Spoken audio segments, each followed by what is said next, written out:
right, good afternoon, Mr. and Mrs. Driscoll. Wanted to get out here on your home site here and give you another update on the project.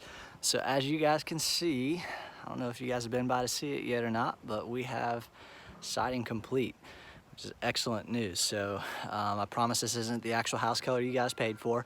This is actually just the raw material that gets installed prior to any painting that gets done. So here in a few weeks we'll be painting the exterior of the house, but it's gonna take a little bit. We got some more stuff to do as far as the inside of the house, some deliveries and stuff to make before we actually get to exterior paint. But you will see that happen here relatively soon. But let's get you guys inside and show you what we've been up to. As you can see from the garage here, we have sheetrock hung. They just finished this up yesterday. They've also been by a day early and taped the seams. What I mean by that is all your drywall seams, they come in and tape all those up. That's the initial spackle bond that goes on top of your seams there. And then we come in a couple more times and do what we call bed walls and skim walls, where you get a couple more coats on your seams, and we gradually get wider to essentially help eliminate as much of the visible seam as possible in the sheetrock. There's definitely some quality stuff that I'm always in here looking for when it comes to hanging sheetrock. So I've already been through the house and done that, found a couple things that I sent off to the vendor for them to come back and make some corrections, but for the most part, they did pretty well. Sheetrock is about a 7-day process for us total. It takes them about 2 days to get all the sheetrock hung. And then the rest of the process is exactly what you see here.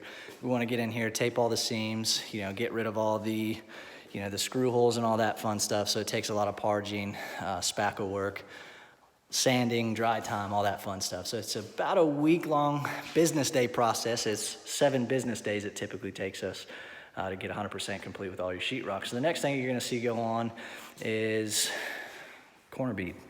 So everywhere that you have a corner of the home, they install a corner bead. It's a metal corner with paper ends on it, again, to help get those nice, crisp corners of the sheetrock. So that's gonna be what we have go in on Monday, more than likely.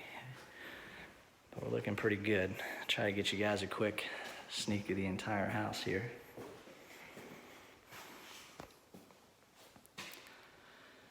If I sound like I'm a little bit out of breath, I just went through and did a bunch of cleanup work. There was a bunch of material from the siders as they got finished up yesterday. I had to kind of get consolidated and ready for pickup, so.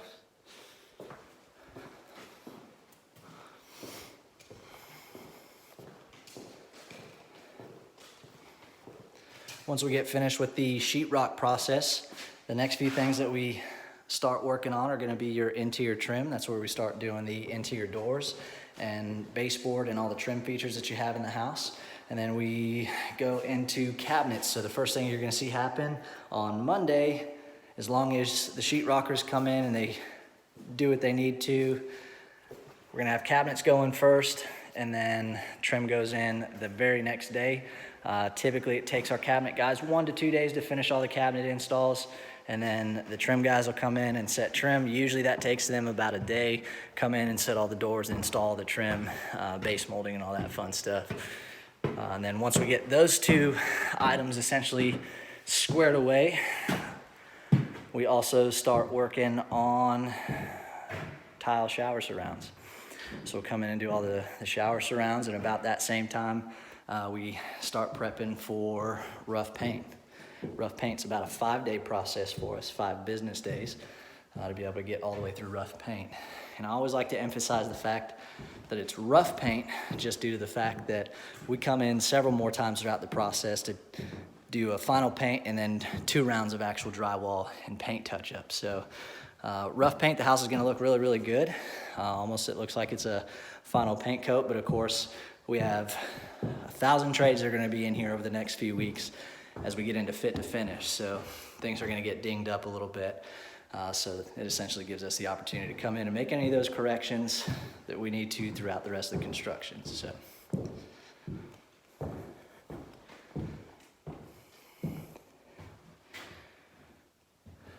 When we get into the master bath, we're gonna talk about this different colored sheetrock here.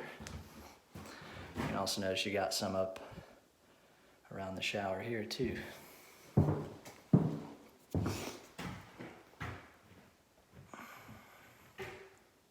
Pull down stairs located right above my head there. That is also going to get installed when they come in to do the trim work and doors.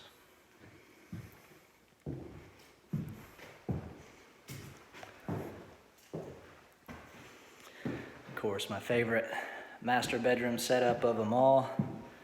Got the nice little sitting room here, and of course, master bedroom. Pretty cool. All right, let's talk about your master shower here. So you notice different type of sheetrock in here. So typically around the entire house, you've seen all the white sheetrock. Then you get this green stuff here. Well, the whole point of that is it's moisture or mold resistant sheetrock. The whole point of this is just moisture proofing the actual shower. So obviously this is going to be a place where you guys are spending a lot of time. A lot of water is going to be running through here. So what we want to make sure we're doing, if you remember from the build quality orientation, we talked about the first step is to tape off your pan flange. That's the first step in making sure that no water is going to get to your actual framing of the house here. That's 110% what we're trying to avoid is water damage to the framing of your home. So there's several ways that we accomplish that. These are just a couple. So again, what you see is the moisture resistant sheetrock or mold resistant sheetrock. That's step two. You'll also notice the screws. A little bit different looking screw. It's a little bit more gray than what you see with the rest of these guys right here. These are actual black sheetrock screws. Only difference between the two is these are actual non-corrosive screws. Obviously a wet area of the house, we want to make sure that we're doing as much as possible to make sure that we're not going to have any rust or water issues behind your tile. So the next thing that we move into once all this is done is we move into your Kerdi system. So a Kerdi system is essentially the industry-leading material that a lot of builders like to use to make sure that water does not get to the framing of your actual home. So you're going to see an entire barrier. It's an orange barrier of a fabric material that goes over the sheetrock. It gets installed with thin set to bond your seams. It's installed shingle style from bottom up to make sure that if water does happen to get behind the tile through the grout or what have you, it's got a good drainage plane to run down. So that is why we install it shingle style. Sorry, I'm just trying to get the focus to work here. But we want that water to move its way top to bottom and essentially make its way back into the shower pan here, where that water would then drain back into the shower pan. So one of the primary ways that we're able to actually get it to drain into the shower pan is through these little guys right here. It's kind of hard to see on the video, but on the left and right side of the shower pan, you have this little indention right here. We call it a weep hole. The whole point of a weep hole is when we have the tile installed, you're going to see a little bit of a gap there. It almost looks like the tile might be chipped out or something there. I always get a lot of warranty calls about it.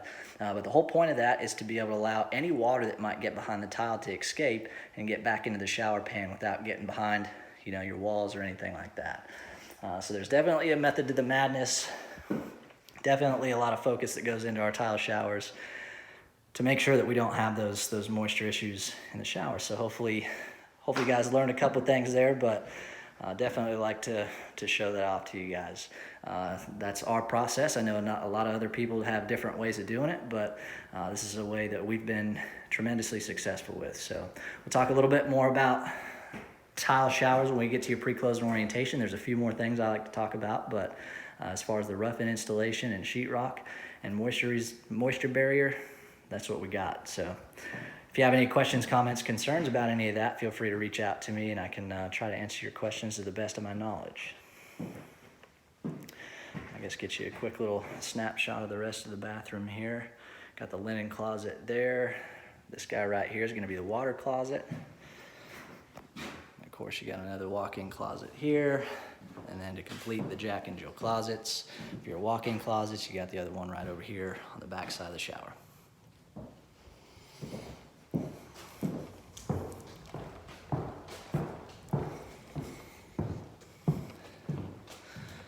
All right, well, that is pretty much your weekly update this week. Like I said, we're just going to move into next week and we're going to continue working on sheetrock. That'll probably take us all the way to about the end of the week next week, and then we're going to start on cabinet install and trim install.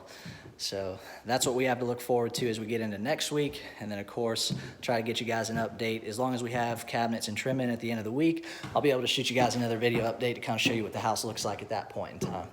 Other than that, that's all I got for you this week. Again, if you have any questions, concerns, comments, feel free to reach out to me and I'll get back to you as soon as I can. Other than that, you guys have an excellent weekend and I will see you on your next update.